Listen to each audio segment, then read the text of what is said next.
हाय, नमस्ते. मी Shubham Tarkeshwar Joshi. Basically मी पंढरपूरमधून आहे.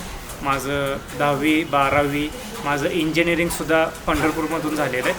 त्यानंतर इंजिनिअरिंगनंतर असं झालं की माझं इंजिनिअरिंग हे नॉन आय टी आहे. मी पासआउट आहे 22 बॅचचा. माझी बी टेक डिग्री आहे, पण ती डिग्री आहे electrical engineering. So after degree काय करायचं हा माझ्या पुढे एक मोठा प्रश्न होता. पण तो प्रश्नाशी रिलेटेड मी जेव्हा विचार केला तेव्हा असं कळालं की आय टीमध्ये स्कोप चांगला आहे. मग तो स्कोप चांगला आहे म्हटल्यावर त्याच्याशी रिलेटेड कोर्स करावा लागेल. म्हणून मग मी पुण्यामध्ये आलो. मी जूनमध्ये पुण्यामध्ये आलो. जूनमध्ये मी काही क्लासेसला व्हिजिट केली.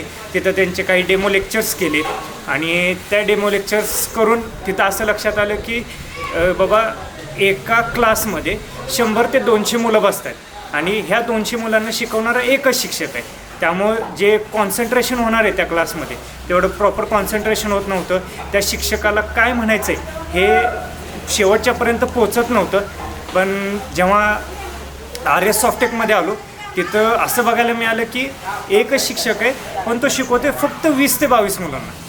एक बॅच फक्त 20 ते 22 मुलांची आहे. त्यामुळं असं झालं की बाबा जो कोणी मुलगा तिथं बसतो आहे त्याला तो शिक्षकाला काय म्हणायचं आहे हे त्याची ग्रास्पिंग पॉवर चांगली आहे की बाबा त्याला लगेच कळतं आहे की शिक्षकाला काय म्हणायचं आहे. शिक्षकाला पण त्याच्यापर्यंत पोचता येते की असं RS सॉफ्टेकमध्ये मला असं बघायला मिळालं की जे राहुल साळुंखे सर आहेत जे शिकवतात तिथे कोच आहेत ते प्रत्येकाकडं पर्सनली लक्ष देत आहेत. बाबा तुला काय अडचण आहे, तू कुठं अडला आहे, तुला काय कमी पडतं आहे, त्याच्यानुसार त्यांनी प्रत्येकाला आता प्रत्येकाची ग्रास्पिंग पॉवर ही वेगवेगळी.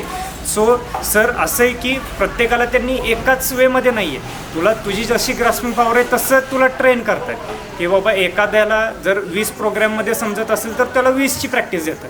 बट एखाद्याला जर जास्त पाहिजे असेल तर त्याला त्यांनी 30-40 प्रोग्रॅम्स कर असं सांगतात आणि प्रत्येकाकडे त्यांनी पर्सनल लक्ष देतात. सो जेव्हा मी तिथे डेमो लेक्चर्स केले तेव्हा सरांचं टीचिंग बघितलं. सरांचं टीचिंग असं होतं की पहिल्यापासून सरांनी एकच सांगितलं, तुम्ही बेसिक्स करा, बट बेसिक करताना असं करा की पेन अँड पेपरनी सॉल्व करा. भले तो प्रोग्राम आहे, तो प्रोग्राम म्हणजे तुम्हाला कॉम्प्युटरवर राईट करावं लागेल, कॉम्प्युटरवर कोड सॉल्व करावं लागतील, बट सरांचा असा वे होता की तुम्ही पेन अँड पेपरवर तो सॉल्व करा. सो ही एक बाकीच्यांच्या दृष्टीने ह्यांची टीचिंगची ही वेगळी पद्धत आहे की पेन अँड पेपरनी सॉल्व करतो आहे. जेव्हा मी स्वतः जेव्हा पेन अँड पेपरनी सॉल्व करायला चालू केलं तेव्हा मग मला असं लक्षात यायला लागलं की मी कुठं कमी पडतो आहे. म्हणजे मी एखाद्या 10 लाईनचा कोड सॉल्व करतो आहे तर मला एक लक्षात यायला लागले की प्रत्येक लाईनचं काय मिनिंग आहे, ती लाईन कशासाठी लिहिली. जेव्हा मी ऑनलाईन नुसतं कंपायलरवर टाईप करून सॉल्व करत होतो तेव्हा डायरेक्ट आउटपुट मिळत होतं, पण ते कसं आलं हे समजत नव्हतं. बट जेव्हा सरांच्या वेळी मी चालू केलं विचार करायला, सॉल्व करायला, तेव्हा असं लक्षात आलं की बाबा तो कसं एक्झिक्यूट होतं. त्यामुळं सरांचा जो शिकवण्याची पद्धत आहे त्याच्यामुळं खरंच माणूस लॉजिकली खूप चांगला बिल्ड होतो आहे. त्यामुळं आणि सरांचा जो शिकवण्याची पद्धत आहे, सरांनी माझ्याकडून म्हणजे प्रत्येकाकडूनच सरांनी 100-100, 150-150 प्रोग्राम सॉल्व करून घेतलेत एकेका पॉईंटवर. त्यामुळं असं झालं की तो पॉईंट त्या क्षणाला परफेक्टच झाला, परत त्याची बघायची गरज नाही पडली. त्यामुळं मग त्याच्यामध्ये असतील जावाचे काही क्रिटिकल प्रोग्राम्स असतील, लाईक जावामध्ये उप्स कन्सेप्ट हे सगळ्यात महत्त्वाचे सगळीकडे लागतात. सो सरांनी पहिला फोकस केला त्या उप्स कन्सेप्टवर. रोज आले की सर फक्त एवढंच विचारायचे, तुम्ही उप्सचे किती सॉल्व केले. मग त्याच्यावरून सरांना लक्षात यायला लागलं की कोण कुठं मागं पडतं आहे. मग सरांना आम्ही असं झालं की एका क्षणाला असं झालं की आमचं शिकून झालं आहे सगळं, बट आम्ही प्रॅक्टिस कशी करू. मग जेव्हा सरांपर्यंत गेलो, सरांनी असं सांगितलं की डेली तुम्ही एक पॉईंट घ्या, त्याच्यावर 10 प्रोग्राम सॉल्व करा. दुसऱ्या दिवशी दुसरा पॉईंट घ्या, त्याच्यावर 10 प्रोग्राम सॉल्व करा. ते सगळं झाल्यानंतर काय करू, तर ते सगळं झाल्यानंतर सरांनी सांगितलं की तुम्ही ब्लॅकबोर्डवर शिकवायला चालू करा. तुमच्या ज्युनियर बॅचेस घ्या, त्यांना तुम्ही शिकवा, त्यांना मल्टिपल टाईम शिकवा. तर आता असं आहे की एकदा शिकवल्यानंतर परत रिव्हिजन नाही करू वाटत. मग तेव्हा काय करायचं, मग तेव्हा सरांचं जे म्हणणं आहे की तेव्हा तुम्ही मग ब्लॅकबोर्डवर शिकवायला चालू करा. तुम्ही जेव्हा ब्लॅकबोर्डवर शिकवायला चालू करताय तेव्हा तुमच्या स्टेज डेअरिंग येतं आहे, तुमचा स्वतःबद्दलचा सेल्फ कॉन्फिडन्स बिल्ड होतो आहे. प्लस क्लासमध्ये फक्त टेक्निकल, आता हे झालं टेक्निकल, क्लासमध्ये फक्त टेक्निकलच्या बाबतीत नाही आहे, सॉफ्ट स्किलच्या बाबतीत पण आहे. सॉफ्ट स्किल म्हटलं तर काय की इंग्लिशमध्ये कसं बोललं पाहिजे, कुठल्या वर्डचं कसं प्रोनाऊन्स केलं पाहिजे, तुमचं सेल्फ इंट्रोडक्शन. आता इंटरव्ह्यूला गेलं की एकदम बेसिक असतं, पहिलाच क्वेश्चन असतो की इंट्रोड्यूस युअरसेल्फ. तुला स्वतःला प्रेझेंट करायचं आहे, तुला स्वतःबद्दल दुसऱ्याला सांगायचं आहे, तर ते कसं सांगितलं पाहिजे. मग तिथं सरांनी आम्हाला तिथं सरांनी गाईड्स नेमलेत जे एकदम बेस्ट आहेत इंग्लिशमध्ये. त्यांनी आम्हाला तिथं ट्रेन केलं की मल्टिपल टाईम्स आमच्याकडनं ते वधवून घेतलं की कसं बोललं पाहिजे, कसं केलं पाहिजे. 20-20 मुलांसमोर आम्हाला उभं केलं त्यांनी.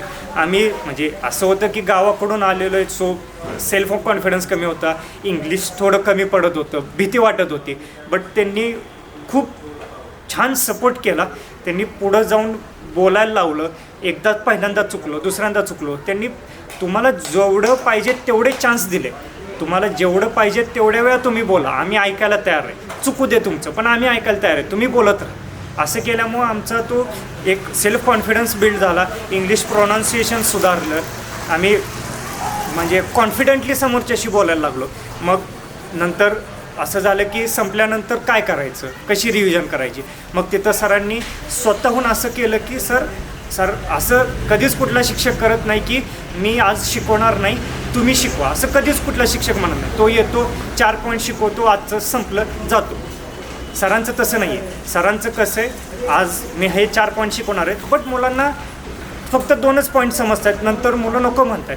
सर ओके ठीक आहे, तुम्ही ते 2 पॉईंट आज परफेक्ट करा, मी नंतर 2 पॉईंट शिकवतो. म्हणजे माझं जे आजचं टार्गेट आहे ते कंप्लीट झालं पाहिजे असं नाही. मुलांना किती समजते ते महत्त्वाचं. त्यामुळे हे जे सरांचं स्किल आहे शिकवण्याचं वगैरे, ह्याचा खूप जास्त मला फायदा झाला. आणि ह्या सगळ्याचा फायदा असा झाला की मी आज म्हणजे मी विचार पण कधी केला नव्हता की मी 8 लाखाच्या कंपनीत 8 लाखाच्या पॅकेजसाठी मी सिलेक्ट होईल. पण मी झालो. मी फक्त 6 ते 8 महिन्यात झालो. म्हणजे जे मी 4 वर्ष केल्यानंतरसुद्धा माझ्याकडनं झालं नसतं. मला स्वतःवर एवढा कॉन्फिडन्स नव्हता. माझं जर तुम्ही पहिल्यापासून बघितलं तर मला कधीच मार्क पडले नाहीत, कधी कुठंच नंबर आला नाही.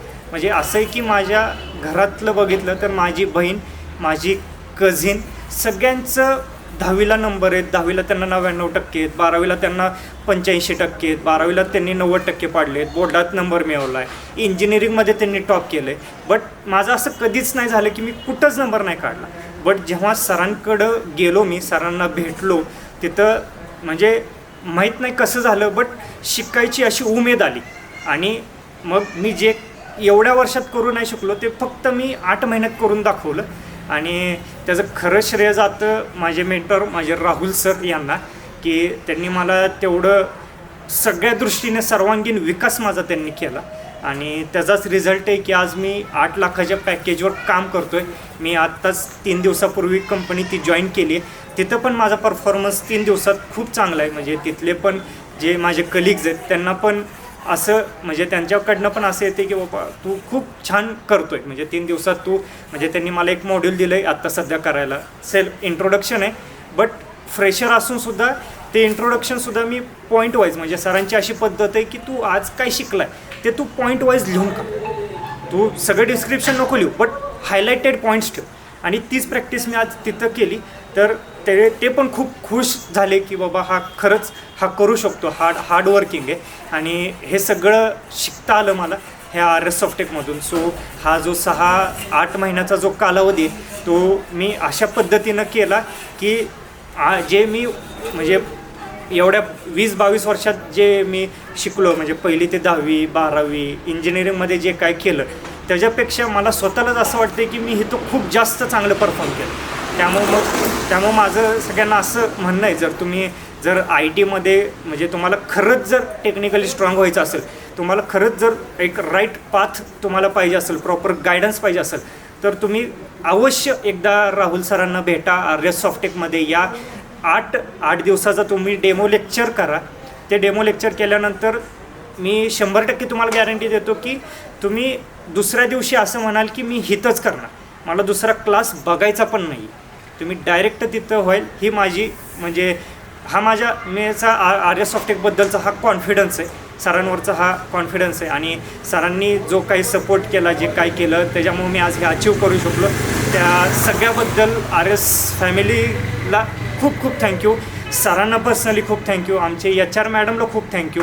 तुम्ही माझ्याकडून तयारी करून घेतली, मला जो सपोर्ट केला त्या सगळ्याबद्दल थँक्यू.